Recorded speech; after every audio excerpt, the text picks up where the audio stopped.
Greetings and welcome to Mount Olympus. I am Hercules Invictus, and today on Hercules and the Space Gods, I'm proud to bring you the UFO entity Enigma. We have gathered here experts in the field with long histories of exploration and sharing what they've explored in their writings. So greet everybody, and then we'll proceed. Greetings, Tim Swartz, living legend. Happy birthday. Oh, well, thank you. And my birthday, you're off a little bit. I'm a June baby, but that's all right. Still a Cancer though. Well, happy belated birthday. Sorry about that. No, that's all right. Thank you. I appreciate it. And we have Nick Curto, the founder of many organizations and efforts. How are you, Nick? Happy Never birthday to you too. better. Never better. I just want to get through the summer with the hot, humid weather we're having in Manhattan and get on to the fall where it's crisp and cooler, and I can't wait. Fantastic. And we have Kamwast, Setna Kamwest of Khemet. Greetings, also known as Michael K. Waterman. Is it your birthday? Oh, No, sure. my birthday is in 6 weeks, actually. Happy early birthday to you. And your birthday's coming up too. Oh, you're actually passed. I'm sorry. Mine's passed, yeah. Yeah, I always do that to you. Yeah, I'm going to be 104. And as far as hot guys, I'm in Savannah. Let's not talk about hot to me, okay? I'm in New Jersey. The Thunder Gods are rumbling yeah. nervously right now, and it was overcast during the day. Well, it rained so bad last night that I had 5 inches of rain under my bedroom windows. We have Paul Dale Roberts in Hey, what's up, Hercules? Hey, I'm going to look in the future. I'm going to say happy birthday to Michael. I know it's up in the future, but at least I don't forget. And I'm going to say June 2026, happy birthday to Tim. So I'm waiting. Stay now out of the way. Happy birthday to everyone, regardless. And Nick just had a birthday. I remember when I was born. I really remember parts of that. I do. And I've been told that it's possible, even when you're born, there could be memories that you have, and I do have a few. We will do a show on that. Okay. I have memories from babyhood also. We have Olav Phillips. Greetings, Olav. How are you? Greetings, Hercules. I'm doing well. How are you? Okay, we were wishing each other happy birthday early, late, and on time. So happy birthday to you too. Thank you. A little early for me, but thank you very much. I appreciate it. It's the big 5-0. So. Oh, awesome. God, I feel so old. Oh my God. Me too. We have thank Michael. you for your wishes. Clive, he's a baby. He's just a baby. Greetings, Michael Dunkin. Happy birthday to you too. Oh, yes. This is Michael Duncan here. Yes, so birthday's in October, so I don't know. We were going through zodiac signs in the green room. I'm a Scorpio. I don't know. Yay. Are there any other water signs? Water sign, yes. Yes. And that's my rising sign. I love Scorpios. Oh, rising. Well, great. Well, I love you too. Hey, and I have Moon in Gemini, so I connect really well with Hercules and other Gemini influences. I have Pluto and Virgo, so I connect with you Earth signs. And guess what, Hercules? I have Leo rising also. Awesome. We are brothers in Leonine things. My midheaven is Leo. Everything lines up in a straight line, so to speak, in Leo. Very, very cool. Okay, today's topic is living UFOs. UFOs are normally thought of as a craft of some kind, whether from other planets and mechanical or from other realities. But I read a book a long time ago by Trevor something called The Sky Creatures Living UFOs. And it was an expanded version of something he'd written called The Pulse of Creation, I believe, or pulses of some sort. And that introduced the concept of UFOs being living things in and of themselves. Now, that's been explored in science fiction, where you have ships that are actually alive in their own way, interacting with the crew and acting as members of the crew or coordinating the ship's efforts and so forth. But I really am interested in this particular view of things. I will share my one experience and then we'll go around to everybody and they'll share theirs. After I read the book, I sought out whatever other information I could find on living UFOs.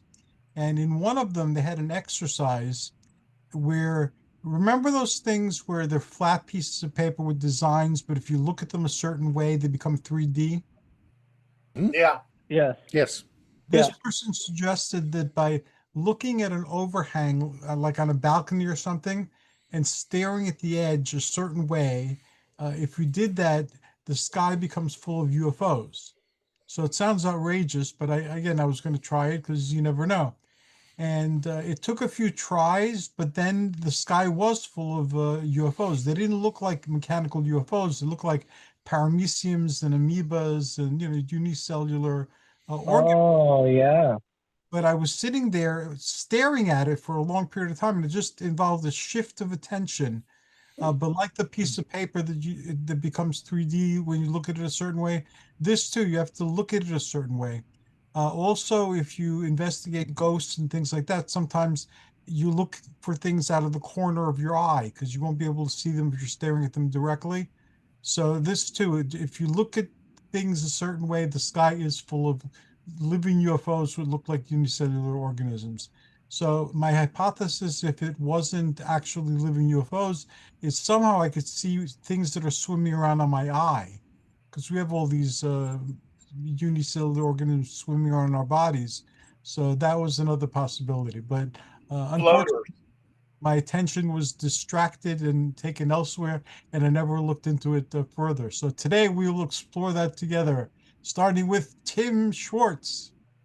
Why, thank you, Hercules. And as always, I appreciate you allowing me to join this fantastic group of friends and experts to to talk about these kind of subjects that I love talking about, and I really hope our audience enjoys this as well.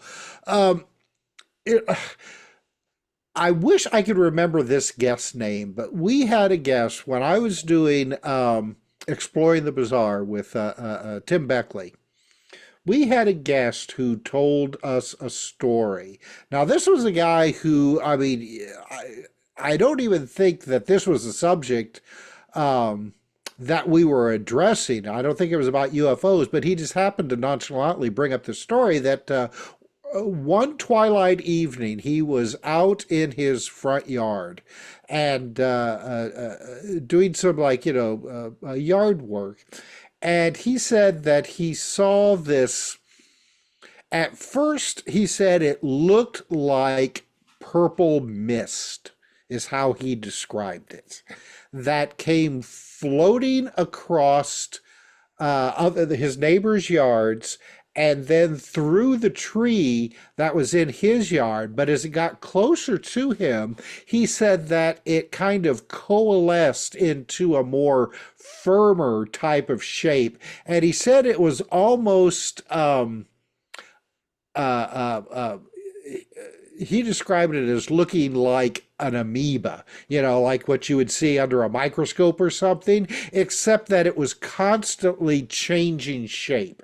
It was flowing in and out of itself. He said it appeared cloud-like, but at the same time solid. But it was actively avoiding things in his yard, which to him, he said it showed some kind of sentience, I guess, or at least eyesight, at least enough eyesight that it was avoiding things. But he was left with the impression that this was some kind of living thing floating around in his yard. But he said that after it went past him, and it didn't seem to have any, he said it didn't have any indication that it was aware of his presence, or if it was, it just ignored him. But he said then it kind of just floated up into the sky and then disappeared. But he said that he was left with the impression that this was a living creature of some kind, which is very much, on par with this conversation today. Now, like you, Hercules, this has been a subject that has fascinated me for a long time. The concept that UFOs, maybe not all of them, could be some kind of living, maybe atmospheric creature, a sky jellyfish. I've heard some people call them. And this isn't a new concept of all. Uh, um, Charles Fort apparently had mused that it seemed no more incredible that up in the seemingly unoccupied sky there should be hosts of living things, that the seeming blank of the ocean should swarm with life. So, I mean, this was like 1923, long before UFOs had become a thing. But Charles Fort was speculating that there were sky creatures.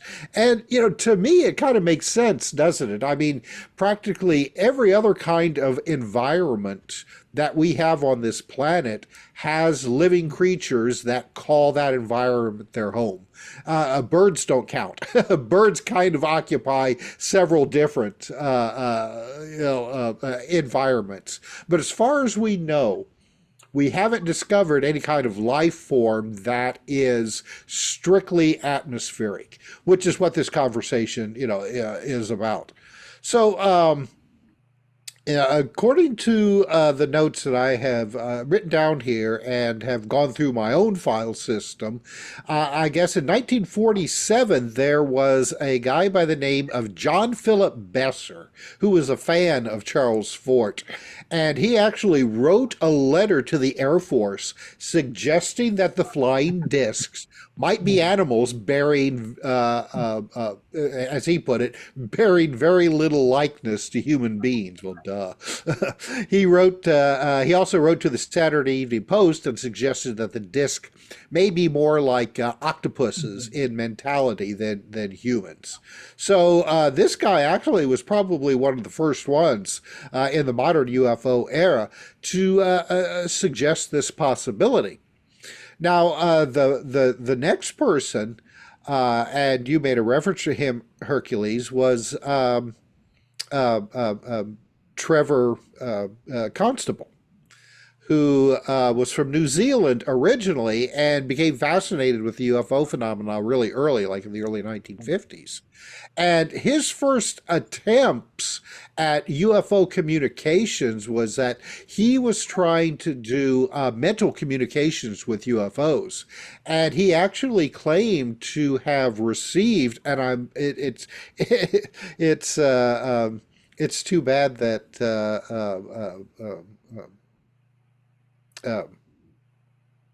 Phyllis and Mark. Mark Brinkerhoff, sorry, just had a mind fart there for a second, Hercules, aren't here because Trevor said that some of the mental communications he was getting was from Ashtar. Now, again, this was really early on, like around 1952, and Van Tassel, the contactee, had started talking about the Ashtar command, but Trevor Constable actually said that he had to withdraw himself from this communications because his mind was being flooded, as he put it, with these communications to the point that he could hardly think straight. But one of the things that I guess Ashtar had suggested to Trevor is that you could photograph living UFOs using a certain kind of camera and film. And so that's what prompted Trevor later at around I think it was around 1956, to go out into the Mojave Desert with his camera and this film in an attempt to take pictures of these UFOs. And Trevor said that because of his telepathic communications that he had been receiving, that he felt that he could feel when these UFOs were close by. Now, at this time, he was thinking, again, more along the lines of extraterrestrial spacecraft.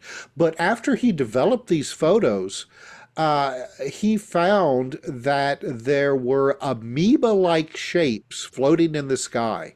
And if you know anybody who's listening to this, you can just go on to Google and find these photographs, and you'll see what I'm talking about. And it was a revelation to him that these could be living sky creatures. And you know, he ran with this for a majority of his life, and in fact. Followed the work of Wilhelm Reich with his orgone machines, and was using these. He would build these machines in the Mojave and try and use them to attract these plasma creatures, as he was referring to them. Though he had to stop eventually because he found out that, at least in his opinion, that he was screwing up the local environment with these weather busters that Reich had invented. But he then later went on to use them to try to help eliminate smog in Los Angeles in the 1970s. So Constable was really a pioneer with a lot of this stuff.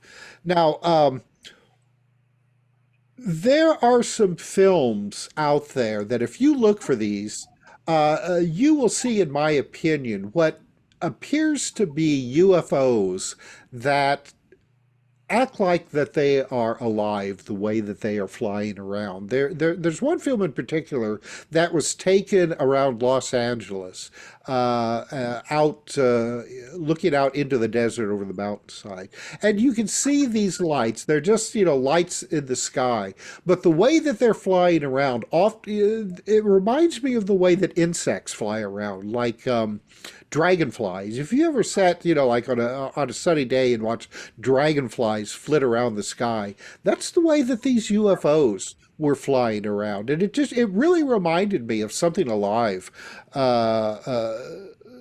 in this film. And of course, one of my early inspirations was a book called Mysterious Fires and Lights by Vincent Gaddis. And he talked about living UFOs along the lines of the let me see here. The gelatinous blobs that have been found falling from the sky. And Richard Toronto actually wrote an article called "On the Track of the Gelatinous Meteors," and there was a case in the and I'll never be able to find this again. But there was a case in, I think it was like the 1960s, in Pennsylvania, where a couple of policemen saw this light in the sky that was floating around, and they saw it fall down in a nearby field. And when they went to investigate, they found this purple, still glowing blob of something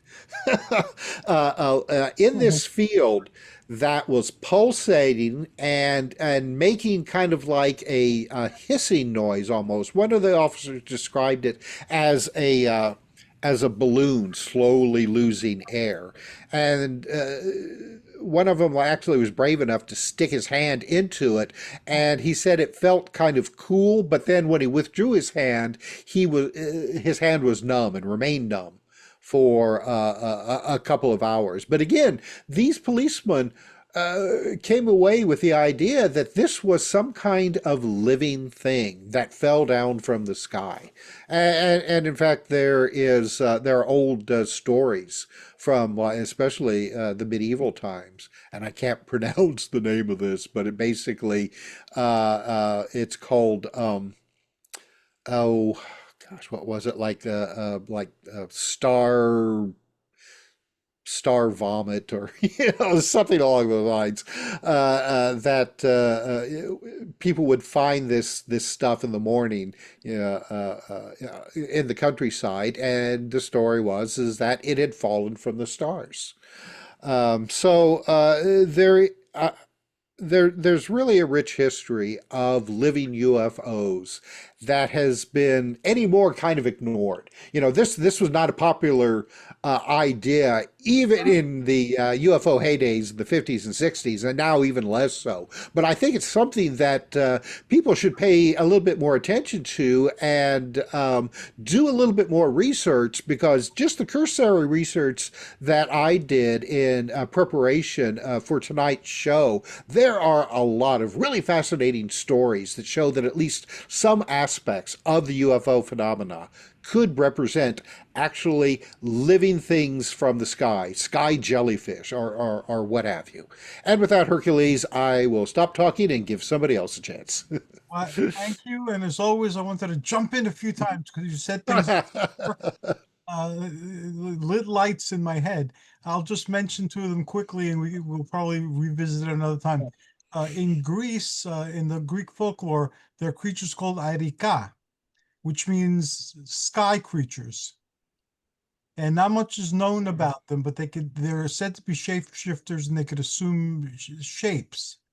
And the Olympians are thought by some to be Airika.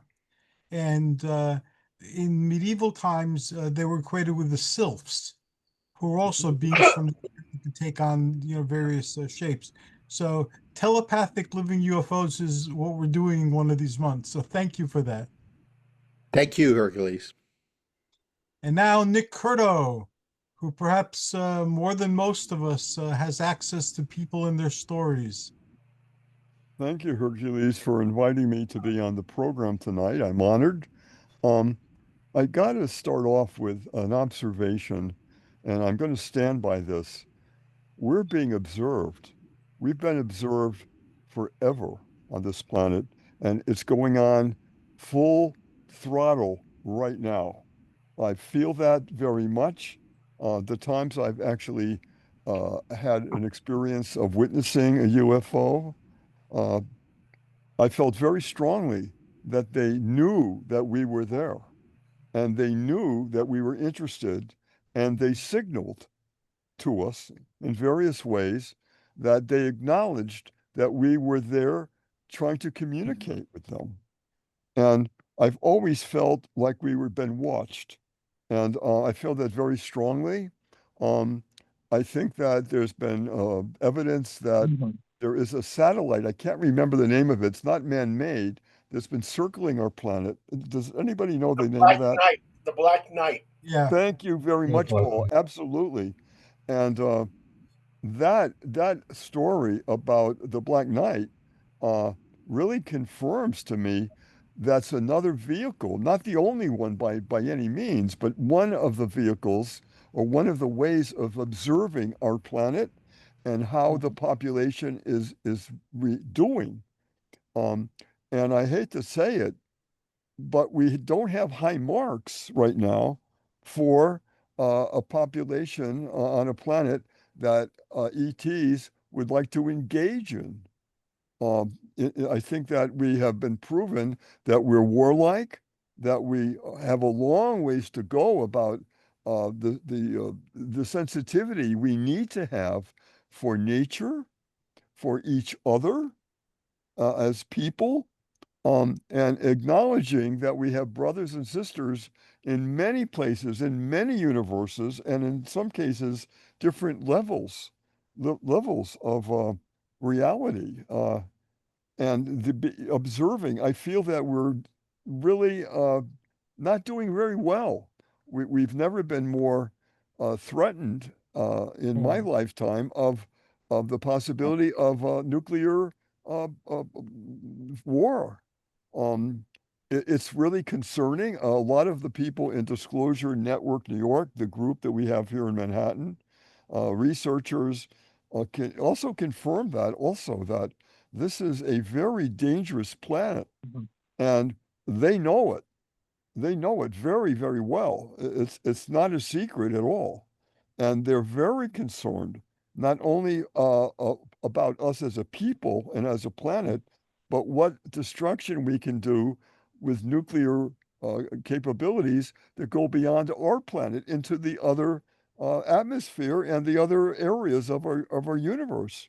And they should be concerned. I really feel strongly that that's going on. So yes, we are being observed. We have been for a long, long time. And our report card is not a very good one at the moment for the ETs to like champion us as neighbors and friends. I kind of agree with them that we need to be watched closely. And right now is volatile, really volatile. And my group is very concerned with this. And that we've got people in Hawaii, we've got a few members in Europe, and a lot of them in the tri-state area, New Jersey, Connecticut, and New York. And we're all very concerned. And people say, well, you're sitting in a target. New York City is a target area for sure. And a couple of my dearest friends have said, Nick, maybe you want to think about moving. And they were quite serious. They were being very loving to me and saying, consider that. Line up some places that if you had to go to real quickly, that you would go to. And you know what? I've done it. I've actually done that. And to be in that, shall I say, frame of mind is very concerning. And I just wanted to say right now that yes, we're being observed. I feel that strongly, and a lot of other people are too in my group. And we've got to make some serious changes politically, not only in America but worldwide. That we need to get our act together, and if we don't, the consequences are oblivion. I hope I'm not putting a dark cloud here. It's really more of a warning, a loving warning. Well, thank you very much, Nick. And you brought up a bunch of areas we could explore in future broadcasts as well, including politics and the UFO phenomenon. And also, are the UFOs more than we believe them to be or less than we believe them to be? They might be sharing our planet with us, and that's why they're so concerned over everything we're doing. So thank you also for your observations, for your thoughts, and for opening the door to those topics as well. My pleasure. Thank you. And next, we move on to Setna Comwest, living UFOs. I've been called a lot of things before, but that's just too much. I won't do it again. Well, I've been watching some things happening in the sky myself, and there was a recent program, a documentary on UFOs, and they were talking about what looked like flying squid, or well, they looked more like squid that were made out of tissue, and they were flying around, of all places, Minnesota, which is strange. I guess they were in search of cheese, but this was a strange phenomenon. I'm going to go also to go further back. You know me, I love ancient history. If you think about it, for about what, 5 or 6 thousand years, the Chinese were talking about dragons. The dragons they say, didn't come from this realm, came from another dimension. And of course, were living in the air, in the clouds, and would come down to take care of the emperor or other royal court and to give knowledge to the scribes in the Chinese dynasties. So this is an interesting thing. And the Egyptians had a thing called kafri. What they are scarab-like creatures that live in the air also, and would only be accessible to those who could listen to their frequencies, which were priests of the god Kepra, who was a scarab. He was a being who created the possibility of getting involved with eternity. Um, as for myself, here in Savannah, the sky is much clearer than, of course, in New York. And I do see things, orbs, quite often, pale blue, pale green, yellow, and white orbs that fly around. And it's interesting, by my complex, which is very, very vast, very large. We have these orbs that come down enough where you can see them just above our swimming pool, which I find very interesting. I don't have video, and I wish I did. One that would there was an orb that came down to the pool and then sort of, I don't know, went back up to wherever it was going, and it seemed to get smaller as it came to the swimming pool area, the complex area, and then as it went up, it got larger. I can't tell you, was it 2 feet? Was it 3 feet? I was, standing back. I was a bit shocked. So I stayed put. But I've seen these things as long as I've been down here now, which is almost 2 years. But so, this is not surprising. The Native American peoples call them something like a will-o'-the-wisp in their own language, you know, like swamp fairies. Hmm. They were, balls of or orbs of light, taking form as they wished to. And they also said that these are shapeshifters. And the Chinese dragons I mentioned earlier were always considered shapeshifters. They could become an animal or a god or a goddess or anything they would come and look at. But they always started out as these long sort of twisting creatures. The Chinese, of course, drawing them, made them have, long, long whiskers, I would say, and scales and, claws, sometimes wings, sometimes not. And so they made them look like what we would call dragons. If you go a little further east, you have, Aladdin and what have you, and people flying on carpets.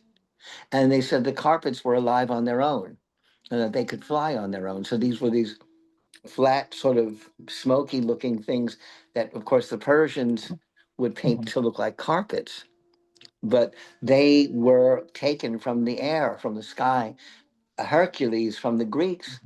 You have Pegasus, who came down to drink in magical wells, but lived in the air.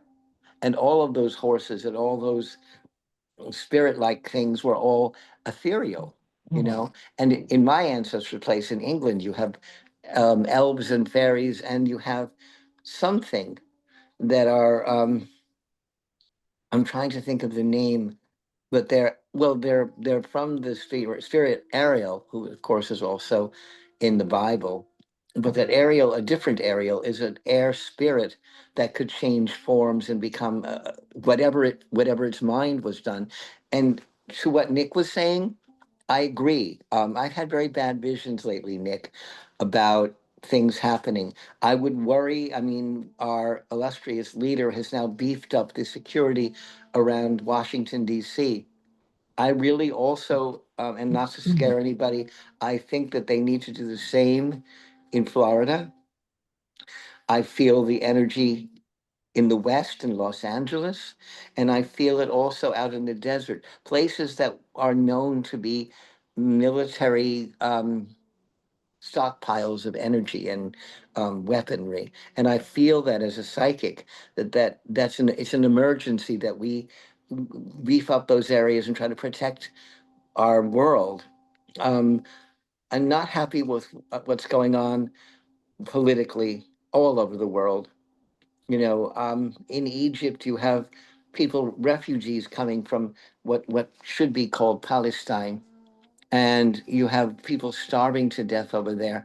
We are going backwards, as Nick said, as far as our sense of civilization and being more human, being more kind to each other. I think we become much more violent every day. If you read the newspaper or if you look at the television, every day there's another murder or another riot breaking out. We've become kind of like when you put mice in a trap and there's a bunch of them and they're all scared and scurrying and attacking each other. We're in a high stress environment. Do you not think so, gentlemen? We're living in interesting times. That's for certain. And as a spiritual person, I pray every day that we have more light and that maybe that these lights in the skies will come help us fix things. And I think that's all I'm going to say on the matter. Well, thank you very much. That took us into deep waters and introduced a lot of topics that I'd like to discuss as well. Just with Pegasus. Pegasus was allowed on Mount Olympus, but Bellerophon, who tamed Pegasus, wasn't. He fell off the horse and lived, but was very injured. And Hercules had his own Pegasus, just like in the Disney film. The Pegasus was named Arion. And they say Perseus also had one. Perseus, the blood from beneath his neck as it fell into the sea gave birth to Pegasus. Oh my goodness. So Greek mythology trivia. Thank you very much, Setna. Most welcome. Thank you. From there, we move to Paul Dale Roberts. Greetings, Paul, and your experiences. What have you to add to the topic of living UFOs? Actually, this is a very fascinating subject. Um, there's a lot of people that think that UFOs are living things. You have a biologist by the name of Ivan T. Sanderson, and he believes that UFOs are space animals. And you have a writer named Trevor James Constable, and he says that UFOs are some kind of large amoebas like creatures, and they're associated with cattle mutilations. Well, I think that okay, we have life here and we breathe oxygen and everything else, but I think there's also too that there's creatures that have the ability to live in outer space. Because you can look at 1984 when the cosmonauts on Space Station Salyut 7, they saw three winged beings with halos. They looked like angels and they were on the outside of their spaceship and they were looking at and they were living out in outer space. So I mean, you have that type of situation. You have UFO abductees who say that UFOs are biological or organic in structure. Some of these UFO abductees say that the UFOs had an outer skin. It felt biological, it felt like human skin almost. Um, they said that the UFO felt like it was alive. I think you have a series, well, you have extraterrestrials coming from all over the place. You got them coming from Orion, you got them coming from um, uh, Sirius and everything else, Pleiades. And if you have extraterrestrials coming from all over the universe, you have probably spaceships that are biological, metallic, or totally made of energy. And I think these biological type creatures can go from matter to energy and energy to matter. And you have even Hollywood believing that UFOs could be biological. If you ever saw the movie, and it's called Nope, and this UFO is territorial, is predatory biological organism. It's actually a living creature in the shape of a UFO. And this is in the movie called Nope. And they call this creature the jean jacket. I forget reason why they call it the jean jacket, but it had some type of negative appeal to it. Um, you also too, there was a time, a period, it was sort of like trending that people were seeing unidentified flying humanoids, these human like creatures floating in the sky. And I don't know if you guys remember that, but um, some people were saying they were probably mylar balloons. And I've seen some of the videos, and it really looked human. Um, there was a police officer in Mexico, and he claimed that one of these flying humanoids landed in front of his police car, and the humanoid looked like a scary, evil witch. Well, this was his own words. and there was a time where I was actually driving on the freeway during this period of time when people were seeing these flying humanoids. And in my rear view mirror, I saw what looked like a flying humanoid. But I was on the freeway and I go, what the heck is that? And I wanted to turn around to get a better look at it, but I'm moving with the traffic and everything else. And then when I'm in the rear view mirror, I couldn't see it anymore. Um, you have also, too, there's a video footage of this jellyfish UFO flying in Iran, uh, low on this military base. And it looked like a jellyfish. It looked like a living thing. Some UFOs, a lot of people, when they see UFOs, they morph, they change shape. It could be, it looks like a disc, then all of a sudden it looks like a triangle, then all of a sudden it looks like a cube. So, how is it morphing? So that's really odd. Um, for a while, people said that when they saw UFOs, angel hair would come down on the ground, and then they would try to get that angel hair on the plastic bag, and it would dissolve. That sounds like it's coming from a living creature, angel hair. And they would find it all on their lawn. They would try to gather it up, and it would just all disappear. Um, so I think like I said, I think there's three type of UFOs. You have your organic creatures that are UFOs. You have metallic UFOs.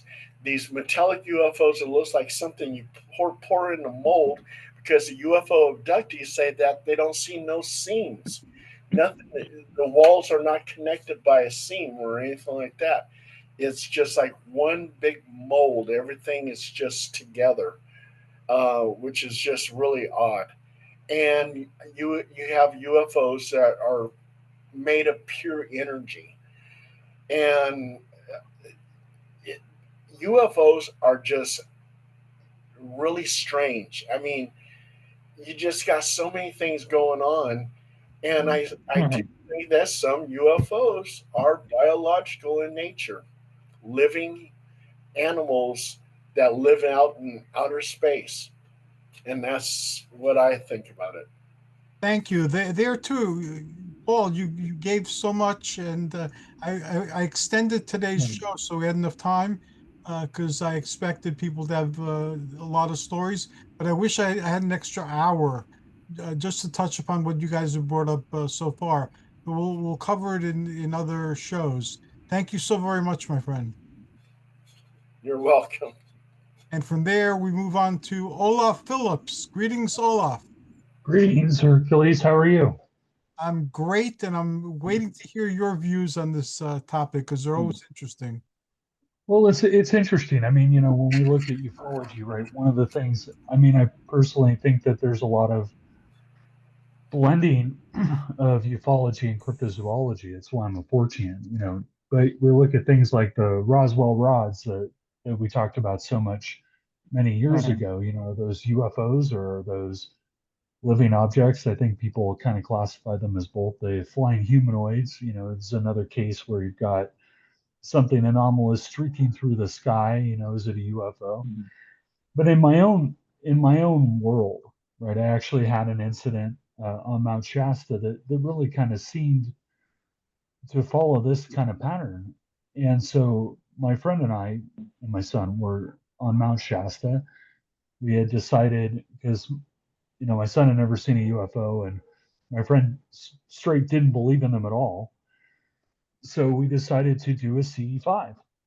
And I think a lot of times the interactions that people get with CE5s might actually be these organic entities that are UFO-ish. And in our case, we did it. Focused, concentrated, did everything we're supposed to do. I flashed the light in the sky. Nothing happened. My friend was very disappointed. My son was laughing.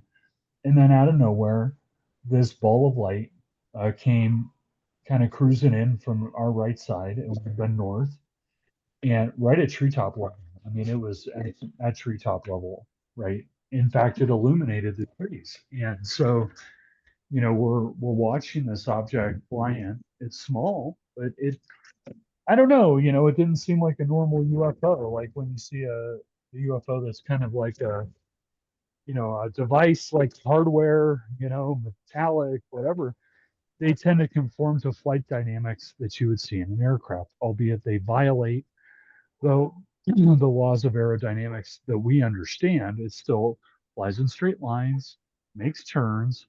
This thing was wobbly. It was kind of moving, kind of going up and down and kind of curving around, and it kind of got in front of us, and it paused there for a minute. And we stared at it, transfixed, and then it just kind of cruised out to the west, lifted up, and accelerated into the sky. And what was weird to me, sorry, the dogs are barking. What was weird to me about it was that it kind of swayed, and I would think that if it was a ship of some kind, it wouldn't do that. It would just stay stationary. I've seen UFOs that stay stationary. I've seen them dogfight. I've seen them do all kinds of things, but I've never saw one kind of wobble. And this one kind of wobbled. And I kind of, this crossover between cryptozoology and ufology, even Keel saw it when he talked about the Mothman. Wherever the Mothman would appear, there's a lot of UFO activity, right? Wherever Bigfoot appears, there tends to be a lot of UFO activities. Here in Tuolumne County, we're a big Bigfoot land. Everybody sees Bigfoot. The native peoples here have a number of different names for it. But Bigfoot is ever present. In fact, I can go to an event on a weekend and have somebody tell me, yeah, if you want to see Bigfoot, go that ridge over there. He's over there hanging, or in Yellowstone, whatever. But we're also a point of heavy, heavy, heavy UFO activity. And so it begs the question that these manifestations of what we consider biological organisms are intrinsically linked to UFOs. Now, is the UFO that I see when I see Bigfoot or the Mothman, is that a UFO? Or more importantly, is that Bigfoot or the Mothman changing its form into what it actually looks like, which is a sphere of light? So you have to, because they're so intrinsically linked, do I think that UFOs are landing and Bigfoot or the Mothman's getting inside? No. I would argue to you that the Bigfoot or Mothman is actually a trans-dimensional being of some kind and changes its shape or changes its self into this light that can fly around and go into space and do whatever it wants. That kind of transmutation of a physical biological entity to a light that is still a biological entity, that represents that, to me, that link between, well, is that a metallic disc, or is that a light in the sky that does weird things that metallic discs don't do, right? So I think there are definitely, I've seen one that I would think that looked biological, like the way that it moved was very biological. It was very not streamlined. Biological entities are imperfect, and they sway and they rock, and they don't. I couldn't run a straight line if you paid me, right? I'm gonna drift, and I'm gonna kind of wobble. I'm an old fat guy, so I'm gonna kind of wobble as I'm doing it, right? But this is the same thing that I saw in this light, that it didn't behave like a vehicle. It didn't behave like some sort of scientifically created construct. And so when you look at that, and then you look at these other weird things like the Roswell rods, those are obvious if they're real, which I guess they appear to be. That is definitely organic. It is not a machine. It is some kind of life form flying through the sky, and they've been seen at extremely high altitude. So this idea that there's weird things in the sky that we can't see necessarily because they're super high altitude and occupy these zones within the atmosphere that we were talked about earlier, I totally believe Wow, thank you, Olaf. Always a treat to hear that. And you actually opened a door that I will comment on now. I wrote something for Tim for one of the anthologies, I don't remember which one, where I describe my astral journeys to theosophical or neo-theosophical places that were revealed by the I Am movement. Now, astral projection, if you don't know, it's like a dream. It's real. It's like 3D, like a dream would be. I guess you can characterize it as a type of lucid dream that's affected by collective imagination as well as individual imagination. And I don't know. You know, I've asked. I would do what I consider to be astral projection, where it wasn't like a dream. I literally was there. I I do agree. think that's possible. I I I won't get into the detail of it, but I had an incident that was triggered by a sound bath of all the mundane things, where I went to the forest and I was in the forest. I could smell the forest. I was barefoot. I could feel the pine needles under my feet. I walked to a beach. I could feel the sand. I walked into a river. I could feel the water. So I don't, to me personally, maybe, I mean, I think it's different for every person, but I would argue to you that astral projection can be almost literal Yeah. yes, transportation. Yeah. but it's Oh still yeah. like a lucid dream feels real. It's real and it engages Okay. your senses. I get that. I agree with Olaf. People have asked me to visit them, and I described the person's bedroom and their living room off the bedroom to a T, and what they was where they were sleeping, what their house looked like, and I'd never been there. They were mortified that I could do that so easily. But I think the I key, understand what you're saying. I've done that myself, where I've spotted right. things and so forth. But But I what? think the key differentiator though is Hercules is that for me personally, when I've done what you're talking about, which is more like a lucid dream, right? I don't actually feel being there. Like I feel like a ghost. Like I'm a ghost in the space. Like my consciousness is inside the space. But there is definitely a second way where you are physically inside the space to some capacity. That's my only argument. Is that So I think they both exist, but I think they're different. I think that'll be our topic for next time. Sorry to interrupt. I was being rude. I No. apologize. It's Just okay. passionate about it. The virtue of these conversations are to hear different perspectives and then to knock them around to see what new insights emerge. Absolutely. So I thank you and Setna for bringing this up, and I thank Paul for touching upon it too.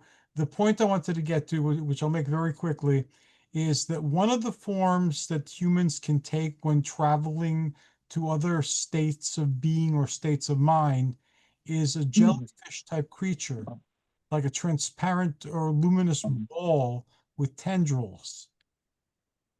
And humans universally look like that when you go to these places. So, as I hear everyone sharing their descriptions, it sounds like if you have protoplasmic clear creatures, some of them with tentacles, that it might be humans, and orbs are associated with ghosts. And so sky creatures might be associated with people in some weird way or people-like entities. So again, this will be an inquiry for another day, but I want to thank all of you for bringing those puzzle pieces up. And I just want to quickly put them together before it escaped my mind.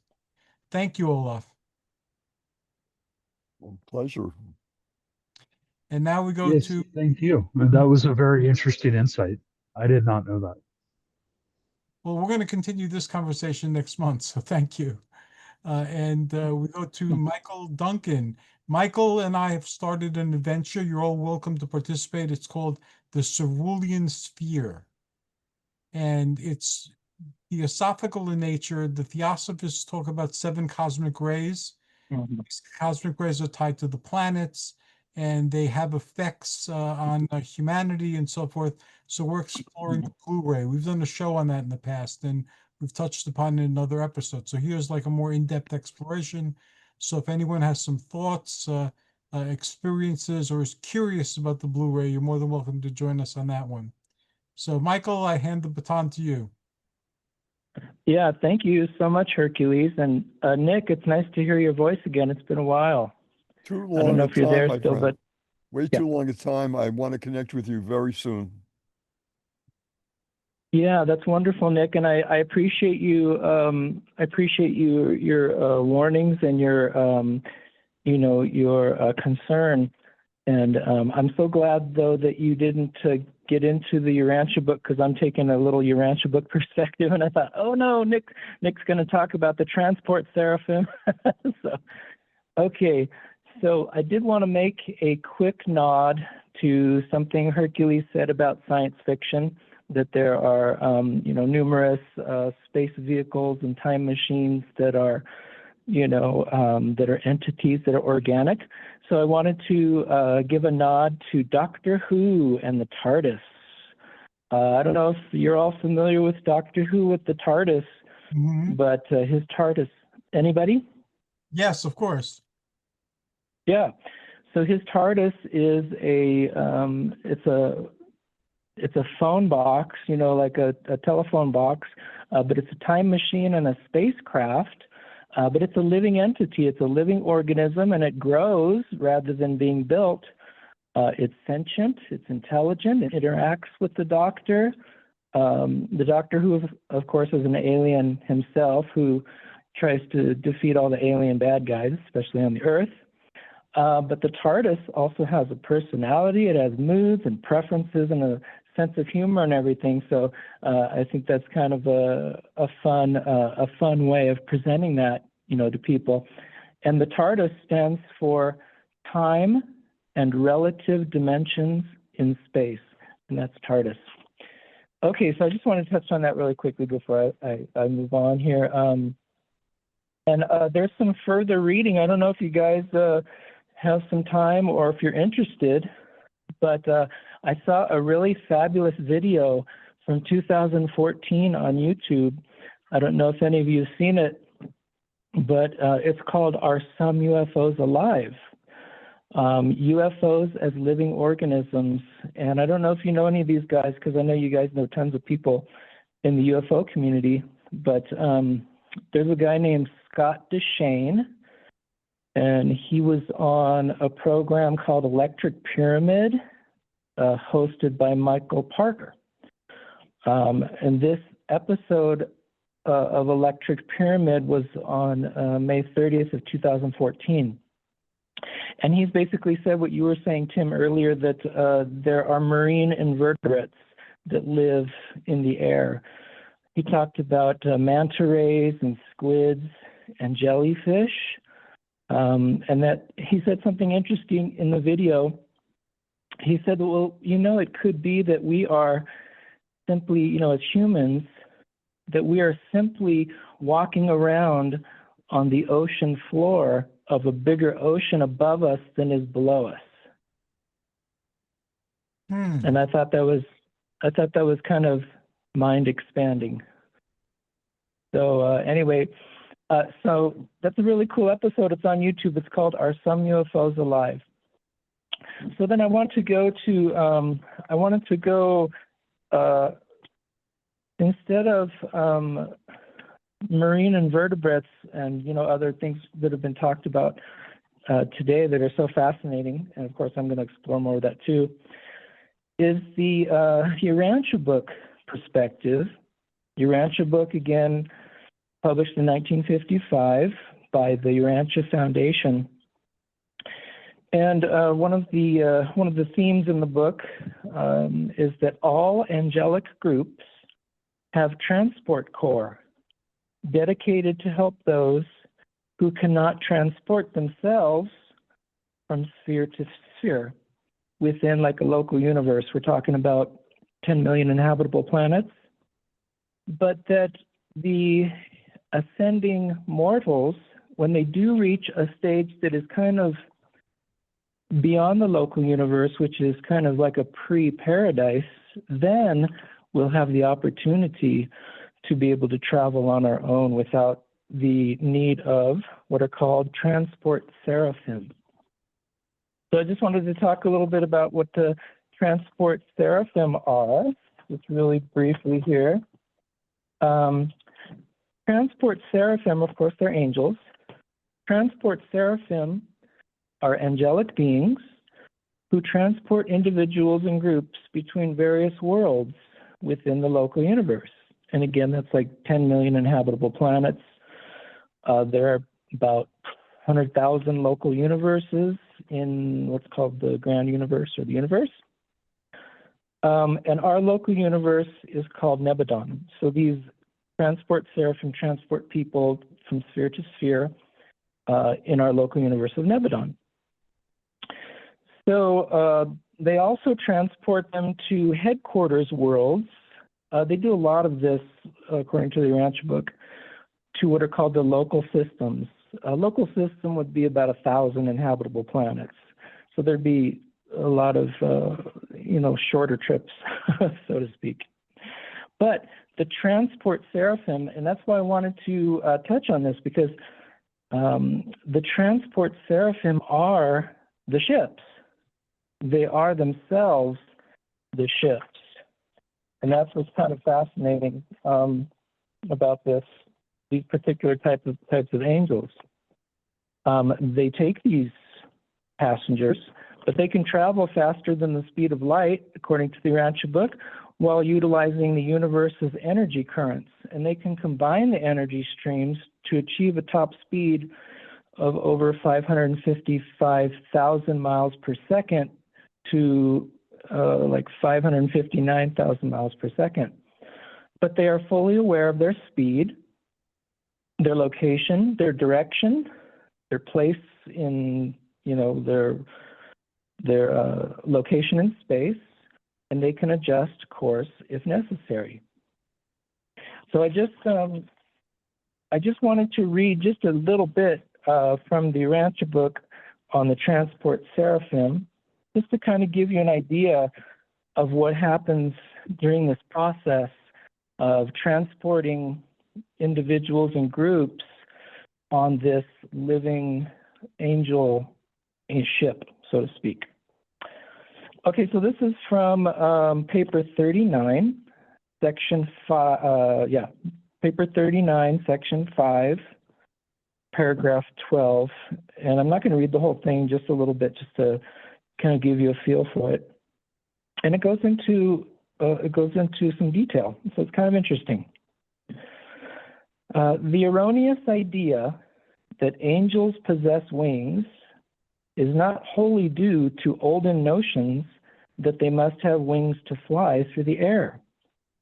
Human beings have sometimes been permitted to observe seraphim that were being prepared for transport service, and the traditions of these experiences have largely determined our concept of angels. In observing a transport seraphim being made ready to receive a passenger for interplanetary transit, there may be seen what are apparently double sets of wings extending from the head to the foot of the angel. In reality, these wings are energy insulators, friction shields.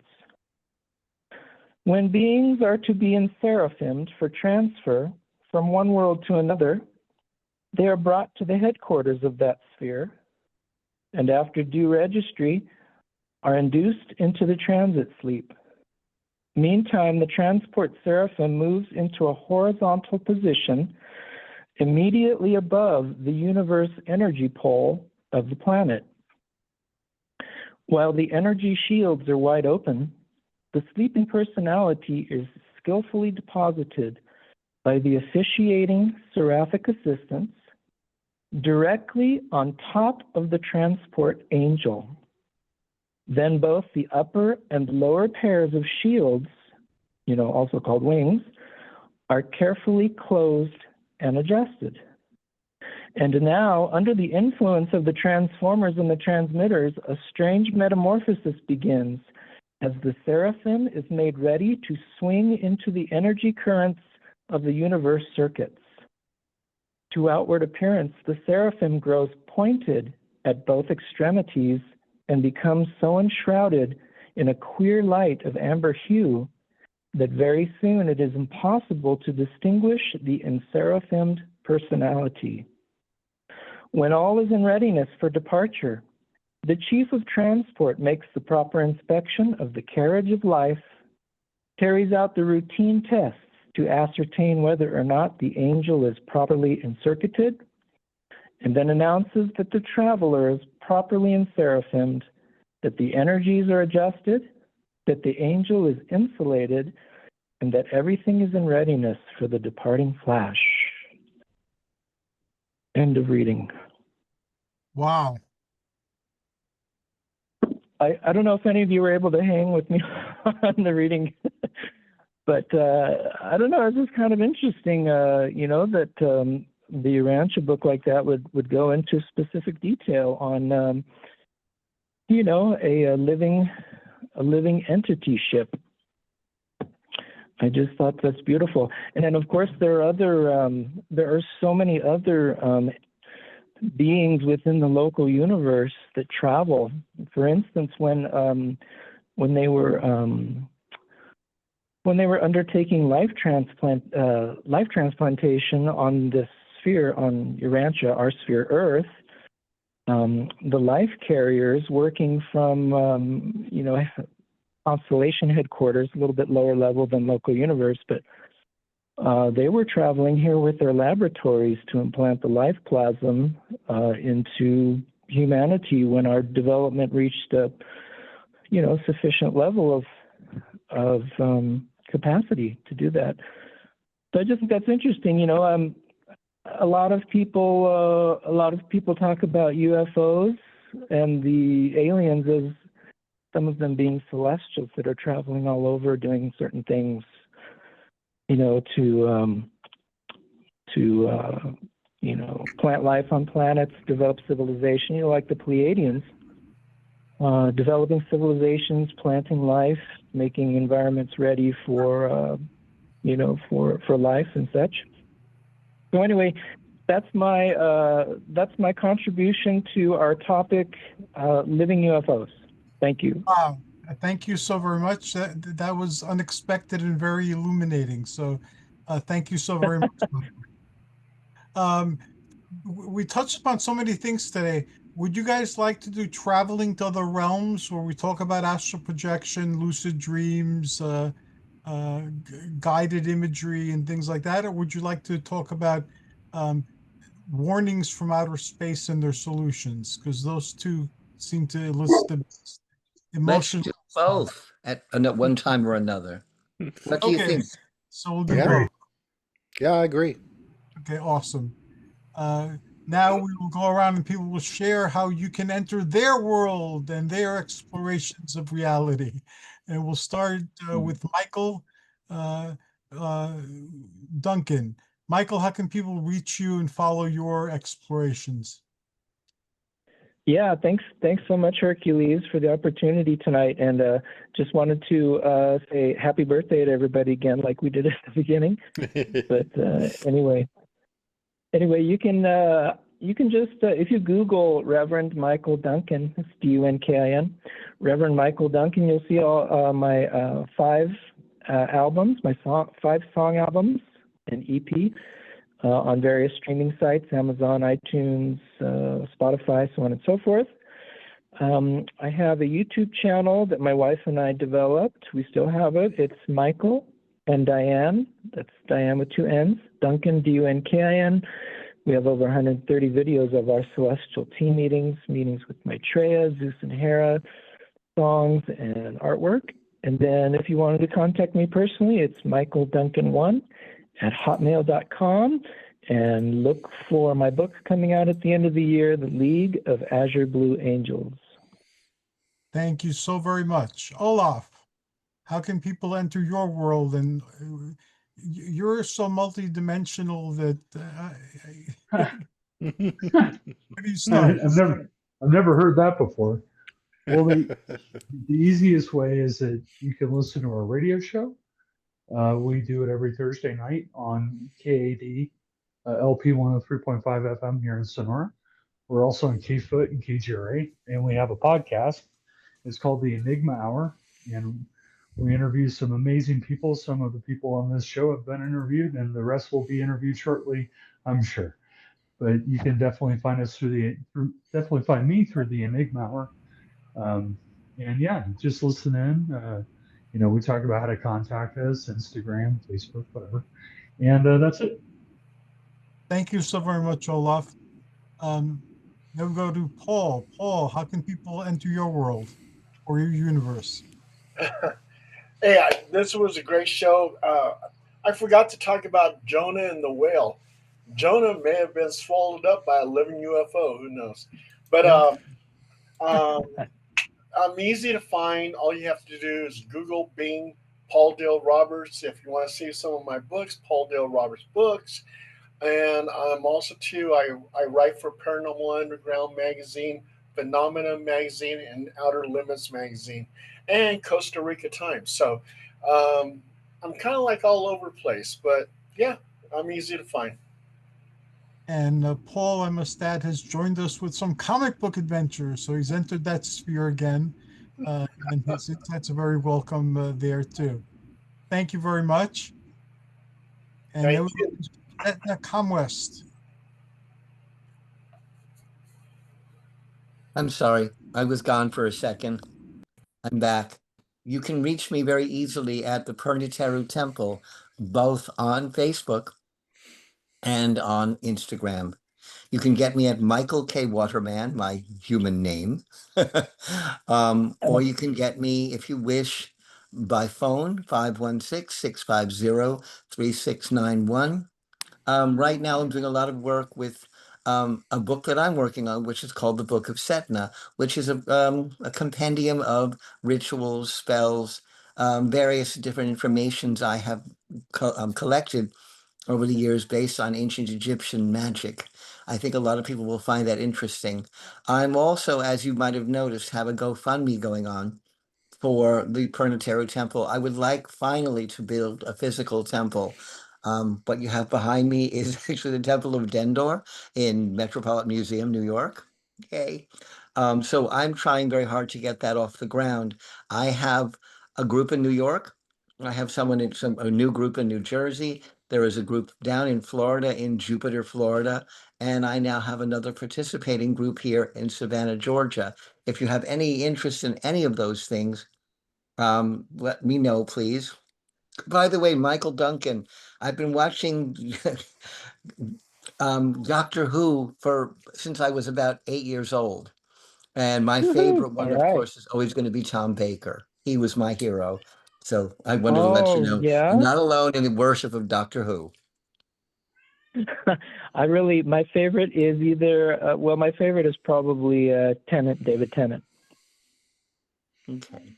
If Because if of there's any the, other you know, way you because want to the, try to reach me, guys, through yeah. Hercules also, I'm available all the time as well. Thank you very Thank you. much, Setna. Success with all your Egyptian plans and beyond. Nick Michael out. Curto. Well, thank you, Hercules. Best way to get me, the quickest way, if you look at the bottom of my square or rectangle, you're going to see my name and you're going to see my email right there. NICKNYNY1, and that's the numeral 1 at gmail.com. Quickest way to get me. If you're interested in the Urantia book, if you're interested in UFOs and ETs, the group Disclosure Network New York, I can give you information about that when we meet both physically, face to face, as well as on the internet live. So there's a lot going on both of those scores, and I'd be honored to give you more information about either one of those. Thank you very much. Nick has a Urantia book show and a Disclosure Network New York show on Mount Olympus. And he also has a show on creativity, which currently is a fifth week show for months that have a fifth week. Or I'm trying to get it in a more permanent slot. So Nick is Thank you. creative and very involved. Thank you very much, Nick. And last but certainly not least, the circle has completed with Tim Swartz. Greetings, Tim. How can people enter your universe? Yeah, sure. Before I say that, I just wanted to quickly comment on what Michael Duncan was saying. Kenneth Arnold, the guy who started the whole modern UFO era in 1947 with his UFO sightings over Mount Rainier in Florida, later in his life came to speculate that the UFOs could be craft of some kind, and I don't know all the details, that were here to ferry our souls to the afterlife. Mm, Yeah. wow. Yeah, Wow. I'm sure there was more details in what is believed, but I guess that he had discussed this, like, with his daughter, at this point probably like in the 60s. But considering that everybody by that point we're thinking of extraterrestrial spacecraft, that this guy would come up with the idea, and I don't think that he knew anything about Urantha, but I just always found that really interesting. But now, Oh, Tim. Oh, no, go ahead, yeah, Michael. go ahead. Oh, No, yeah, I no, was just going to say that that's one of. I was just going to say that that's what really quickly. That's one of their main jobs is to ferry the soul to the soul sleep before they resurrect in the resurrection halls in the Urantia book, according to the Urantia book.